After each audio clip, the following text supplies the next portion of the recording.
বৈষম্যহীন ছাত্র আন্দোলনের চলমান অসহযোগ আন্দোলনে সারা দেশের ন্যায় চাঁদপুরেও ব্যাপক সংঘাত সংঘর্ষ হয়েছে। শনিবার বেলা 11টা থেকে শুরু হওয়া এই সংঘাত সংঘর্ষে পুলিশ, সাধারণ শিক্ষার্থী, ছাত্রলীগ এবং সাংবাদিক সহ প্রায় শতাধিক মানুষ আহত হয়েছে। এদের মধ্যে অনেকের অবস্থা বেশ আশঙ্কাজনক। জীবন মৃত্যুর সন্নিকটে রয়েছে সাধারণ শিক্ষার্থী এবং ছাত্রলীগের একাধিক নেতৃবৃন্দ।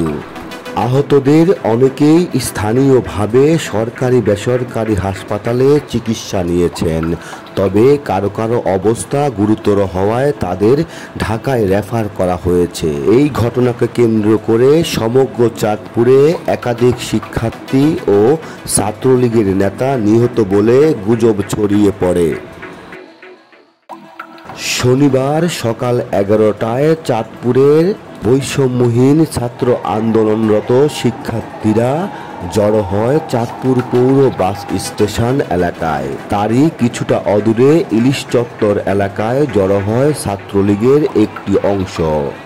এর মধ্যে উভয় পক্ষের মধ্যে ধাওয়া পাল্টা দেওয়া এবং সংঘর্ষ ঘটে। এক পর্যায়ে সংঘর্ষ রণক্ষেত্রে পরিণত হয়। হাজার হাজার সরকার দলীয় নেতাকর্মী এবং হাজার হাজার সাধারণ শিক্ষার্থীদের সাথে অন্যান্য জনতা এই সংঘর্ষে জড়িয়ে পড়ে। সকাল 11টা থেকে সন্ধ্যা 7টা পর্যন্ত এই সংঘর্ষ চলমান থাকে। এক পর্যায়ে সন্ধ্যার পর চাঁদপুর জেলা আওয়ামী লীগ কার্যালয়, পুলিশ বক্স, এসিল্যান্ড অফিস পুড়িয়ে দেওয়া হয়। ভাঙচুর করা হয় সমাজ কল্যাণ মন্ত্রী দীপুমনি এমপি এবং জেলা বিএনপির সভাপতি শেখ ফরিদ আহমেদ মানিকের বাসভবন। তারও আগে বিকেলে চাঁদপুর সড়ক ভবনের বেশ কয়েকটি গাড়ি এবং ভবনটি পুড়িয়ে দেওয়া হয়। এই ঘটনায় বর্তমানে সমগ্র চাঁদপুর জুড়ে থমথমে পরিস্থিতি বিরাজ করছে।